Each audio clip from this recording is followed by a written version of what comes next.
इस उतराकर सूर्या की महिमा जरूर सुने। उतराकर सूर्या भगवान जिस पर प्रसन्न हो जाते हैं उसी का जिंदगी में खुशी भर देते हैं। जिस पर सूर्या भगवान उतराकर जी क्रोधित हो जाते हैं उन्हें तो खत्म कर देते हैं। यही है कि सूर्या भगवान की इस महिमा को सुने, जरूर सूर्या भगवान आपका जिंदगी में खुशी भर देंगे। बलिष्ठ दैत्यों द्वारा देवता बार बार युद्ध में परास्त हो जाते हैं। देवताओं ने दैत्यों का इस अत्याचार से सादा का लिए छुटकारा पाने के उद्देश्य से भगवान सूर्या की आराधना करने का निश्चित कर लेता है। उनकी आराधना से प्रसन्न होकर भगवान सूर्या प्रकट होते हैं। अपने सम्मुख उपस्थित भगवान सूर्या से प्रार्थना करते हुए देवताओं ने कहा, प्रभु बलिष्ठ दैत्यों कोई ना कोई बहाना बनाकर हम पर आक्रमण कर देते हैं। उसने हमें परास्त कर हमारे सब अधिकार छीन लेते हैं। हम असुरों का इस भयानक अत्याचारों से मुक्ति प्राप्ति करने के लिए आपकी शरण में आया है। आप इस कष्ट से मुक्ति होने का हमें कोई उचित उपाय बताइए। भगवान सूर्या ने विचार कर अपने से उत्पन्न एक शिला उन्हें दी और कहा कि तुम लोग इसे लेकर वाराणसी जाओ और विश्वकर्मा द्वारा शास्त्रोक्त विधि से इसे शिला की मेरी मूर्ति बनवाओ। मूर्ति बनाते समय इसे तरसाने पर जो परस्त खंड निकलेंगे वो तुम्हारे दृढ़ अस्त्र शस्त्र होंगे। उनसे तुम लोग दैत्यों पर विजय प्राप्त करोगे। देवताओं ने बरसानी जाकर भगवान सूर्या के निर्देश अनुसार विश्वकर्मा द्वारा मंदिर और सूर्या मूर्ति का निर्माण करवाया। मूर्ति तराश समय उसे जो पत्थरों के टुकड़ा निकले उनसे देवताओं का प्रभावशाली अस्त्र शस्त्र बनेंगे। फिर देवताओं और दैत्यों का भयानक संग्राम हुआ। दैत्य भगवान सूर्या की कृपा से प्राप्त अस्त्र शस्त्रों की मार को ना सह सके और परास्त होकर इधर उधर भागे। मूर्ति गढ़ते समय जो गाढ़ा बन गया था उसका नाम उत्तरा मानस या उत्तरा किरकंड पारा। कालांतर में एक अनाथ ब्राह्मण कन्या ने उत्तराकर सूर्या का समीप कठोर तपस्या की। एक दिन भगवान शिव पार्वती लीला पूर्वक विचारण करते हुए वहां आए। दयामयी पार्वती देवी ने भगवान शंकर से कहा, प्रभु यह ब्राह्मण कन्या बंधुओं से हीन है, आप वर देकर इसे अनुग्रहित करें। भगवान शिव ने उस कन्या से कहा, उत्तम व्रत का पालन करने वाली सुलक्षणों मैं तुम पर प्रसन्न हूँ, कोई वर मांगो। कन्या ने कहा, कृपा निधान यदि आप मुझ पर प्रसन्न है तो मुझे अपनी भक्ति प्रदान कीजिए। भगवान शिव के प्रसाद से वो कन्या पार्वती जी की नित्य सखी हो गई। उत्तराकर सूर्या का स्थान अलाईपुर का समीप है। उत्तराकर का महात्म्य बड़ा ही अद्भुत है और विलक्षण है। शनि भगवान की जय हो, शनि भगवान की जय हो। अब दूसरी मित्र सूर्या जी की कथा। सूर्य भगवान की जय हो, सूर्य भगवान की जय हो।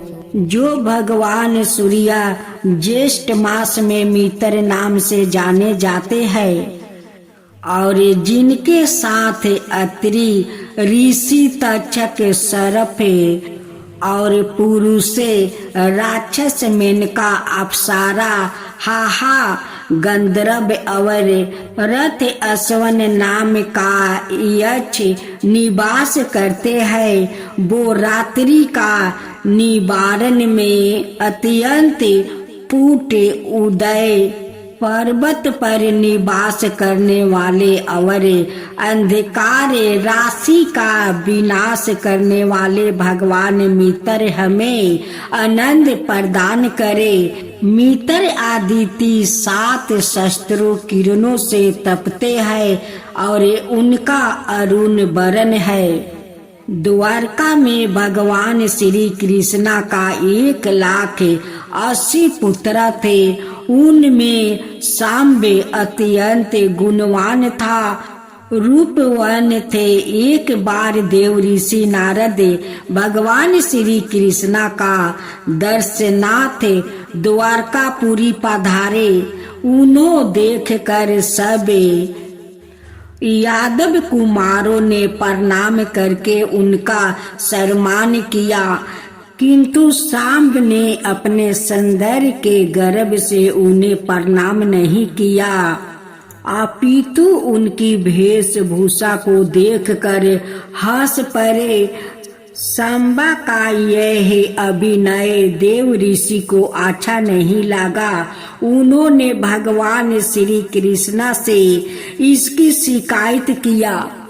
दूसरी बार जब देव ऋषि नारद द्वारका में आए तब भगवान श्री कृष्णा रानियों के मध्य में बैठे थे। नारद जी ने बाहर खेल रहे थे। सांबा से कहा, बस्ती भगवान श्री कृष्णा को मेरे आगमन की सूचना दे दो। सांबा ने सोचा, एक बार मेरे प्रणाम ना करने से एक क्रोधित हुए थे, यदि आज भी इनका कहना ना मानूं तो या और भी नाराज होंगे। उधर पिताजी एकांत में मातु मंडल के बीच में बैठे हैं। अनूप युक्त समय पर जाने से वो भी अप्रसन्न हो सकते हैं। क्या करूं, जाऊं या ना जाऊं? मुनि का क्रोध से तो पिताजी का क्रोध कहीं अच्छा है, यह सोच कर वो अंतपुर में चले गए और भगवान श्री कृष्णा को दूर से ही प्रणाम करके नारद के आगमन की सूचना उन्हें दे दिया। सांबा के पीछे पीछे नारद जी भी वहां चले गए। नारद जी ने रानियों के मन की विकृति तार कर भगवान से कहा, सांबा के अतुल सुंदर से मोहित होने के कारण इनमें चंचलता आ गई है। यापी सांबा सभी माताओं को अपनी माँ जम्बावती के सदृश ही देखते हैं, तो तथापि दुर्भाग्यवश भगवान श्री कृष्णा ने उन्हें कुष्ठ रोग से आक्रांत होने का श्राप दे दिया। इस घृणित रोग के भय से सांबा कांप गया और भगवान श्री कृष्णा से प्रार्थना करने लगे। भगवान श्री कृष्णा ने पुत्र को निर्दोष जानकर दुर्दैववश प्राप्त इस रोग से मुक्ति के लिए काशी जाकर सूर्य की आराधना करने का आदेश दिया। सांबा ने काशी में पहुंचकर भगवान सूर्य की आराधना की और एक कुंड बनाया। भगवान सूर्य का आशीर्वाद से संबा शीघ्र ही कुष्ठ रोग से मुक्त हो गया। जो पुरुष रविवार को संबा कुंड में स्नान करके संबा दीति की पूजा करता है वो रोग से पीड़ित नहीं होता है। इनका मंदिर काशी के सूर्या कुंड मोहल्ले में कुंड के तट पर है। आज सुने सूर्य भगवान की कथा। सूर्य भगवान की जय हो, सूर्य भगवान की जय हो। एक बार भगवान शिव ने सूर्य देव को बुलाकर कहा, सप्ताह से बाहर तुम मंडली मई काशीपुरी को जाओ। वहाँ का राजा परम धार्मिक है, उसका नाम देवोदास है। राजा का धर्म विरोध आचरण से जिस प्रकार काशी उजारा जाए वैसा उपाय करो, परंतु उस राजा का अपमान मत करना, क्योंकि धर्म चरण में लगे हुए सत्य पुरुष का जो अनादर किया जाता है वो अपने ही ऊपर पड़ता है और वैसा करने से महान पाप होता है। यदि तुम्हारे बुद्धि बल से राजा धर्मच्युत हो जाए तब अपनी दुस्साह किरणों से तुम नगर को उजाड़ देना। मैंने देवताओं और योनियों को काशी भेज कर देख लिया है, सब मिलकर भी देवोदास का धर्म चरणों में कोई छिंदर ना ढूंढ सके और असफल होकर लौट आए। तुम दिवाकर इस संसार में जितने जीव है उन सभी को चेष्टाओं को तुम जानते हो, इसलिए लोक चक्षु कहलाते हो। अत मेरे कार्य की सिद्धि के लिए तुम शीघ्र जाओ। मैं काशी को देवोदास से खाली करवाकर वहाँ निवास करना चाहता हूँ। भगवान शिव की आज्ञा सिरधारों पर है कह कर सूर्यदेव काशी गए। वहाँ बाहर भीतर विचारते हुए उन्होंने राजा में थोड़ा सा भी धर्म का व्यतिक्रम नहीं देखा। वो अनेक रूप धारण करके काशी में रहे।